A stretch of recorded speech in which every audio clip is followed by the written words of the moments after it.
Alan, here we are at the end of the third week of pre-season. We're 3 weeks into the long summer block of preparation for the new campaign. What are your thoughts, your verdict, and how it's gone so far? It's gone quite quickly actually, and that's a good sign in itself. Boys have been tremendous, be it our more established players who've had maybe 15-20 years of pre-seasons, or indeed for some of the young boys who it's their first pre-season working with the senior side. So it's been really good. There's been great energy from the players. The staff team have been absolutely fantastic. Our S&C department, the medical department, the coaching department. It's been a really good block. It's at a time of the year when everyone's getting selected and there are no points to be won or lost. I suppose it's probably our viewers that have noticed in some of our videos we've had out there, perhaps an unfamiliar look to the squad that you work with at this point in time, with a lot of youngsters stepping up into the B group for the first time, some new faces, and perhaps some of the more familiar faces and the international boys still to return. So what's it like working with that group? It's, as you said, you've talked about everyone's up for selection, but I suppose some of the freshness of that group makes it a little bit different as well.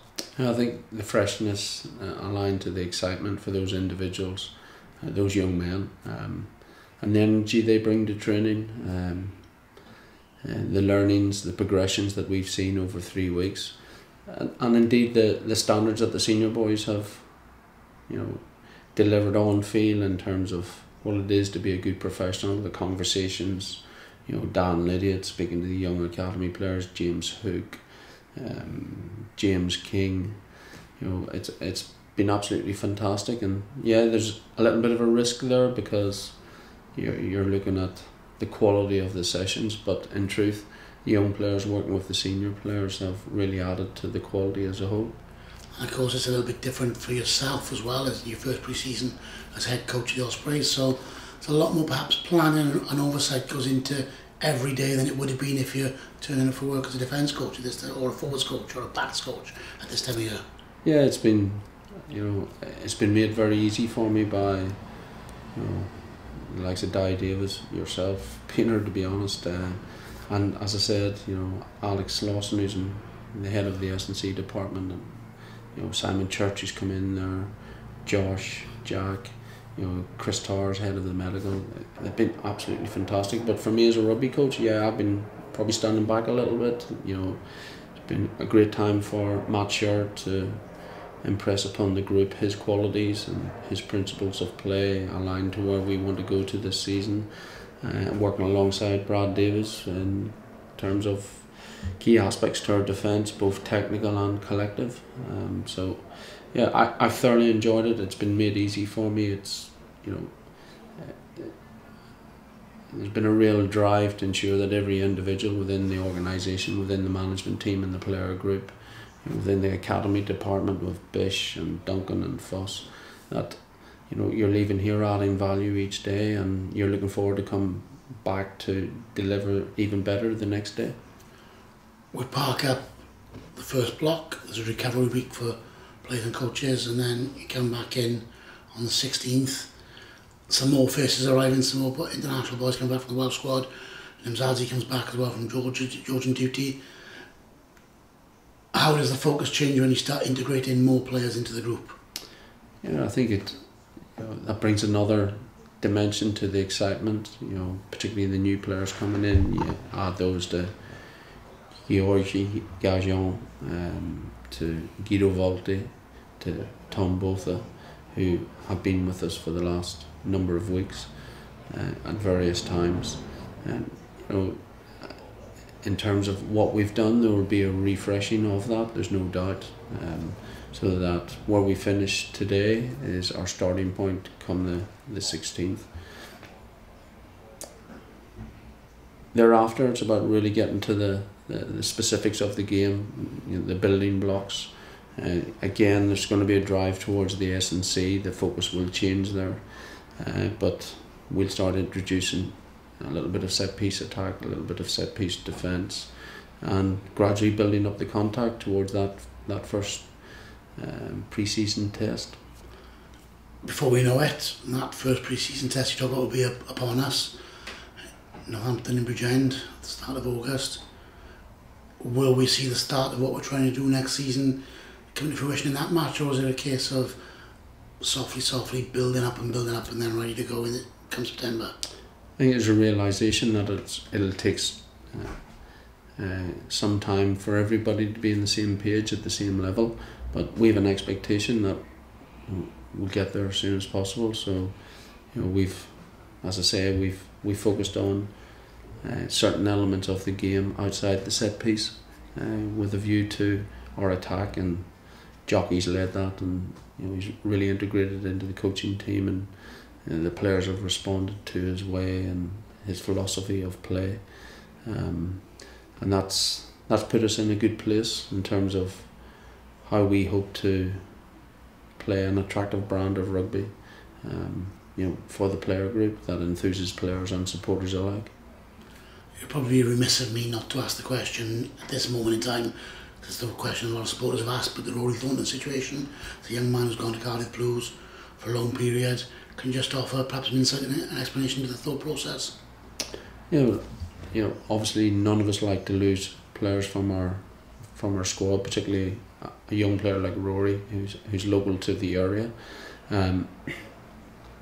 But there has been a rebalancing of our budget and our playing budget in particular. As a result of that, we've looked at the strengths of our squad, areas where we need maybe further recruitment, working hand in hand with Wales, for the betterment of Welsh rugby. We also saw an opportunity for Rory to get some consistent game time, something we can't necessarily guarantee him here at the moment. You've got Alan Wynne, Bradley Davis and Adam Beard to come back in, along with Georgi Nimzadze. So if you assess our squad, it's an area where we're probably the envy of many teams in Europe. So it was understandable that an approach for one of our second rows may well come in. The relationship, or the contract as it is it's for 1 year. It's a loan agreement, and we see that as a benefit to Rory. Obviously you'd like to have that assurance that you've got significant strength and depth, but in the long term we also see it as a strength to ourselves as an Ospreys club, because we have the option in a year's time that Rory comes back here as an established player with the requisite number of minutes underneath his belt, so that he can take control of the line-out for us. Just very briefly there, you talked about some of the senior players who we have in that position, but it's also, without putting too much expectation and pressure on young men, we've got people like Will Griffiths and James Ratty coming through who are putting their hand up. James got game time last season. Will be looking the same as well, so there are options there. Yeah, as I said, we did that analysis, and quite rightly, James and Will Griffiths in particular, who I haven't seen a lot, is quite close to coming back. He's a gifted young man, and he's currently building the engine for the second row department. So all things being equal, it should be a position of strength for us, regardless of the fact that we're disappointed that Rory won't be with us for the forthcoming season. And finally, just looking ahead a few weeks longer than the Northampton game, but into the start of the season and moving forward throughout 2018-19, what do you want to see from the team? What are you hoping for personally and on behalf of the Ospreys, and what ambitions do you have? I think it's something the players have actually spoken about, that we recognise that good at times will be good enough and at other times it won't be, so we got to deliver a level of performance that we're proud of on a weekly basis, and that can come across as quite a general statement, but we want a level of performance that the people of the Ospreys region will be proud of, that match the values of this region and the DNA of this region, if you like, in terms of that work rate and competitiveness, and at the same time playing a brand of rugby that enthuses players, supporters alike. And in those times where we deliver to our absolute best, and we maybe don't get the result that we all yearn for, I think our supporter base will understand that. However, I don't want to come across as a coach or a coaching group who underestimate the importance of who we represent, what we are, and the history of this club. the boys here, the quality of players here. We've got to find a way to get the right number of points within the conference to ensure that we're at the business end of the table come next April, May. To do that, we need to keep the attitude as it has been over the last 3 weeks. We need to build upon that, and we need to start the season well so that we're position ourselves correctly on the ladder.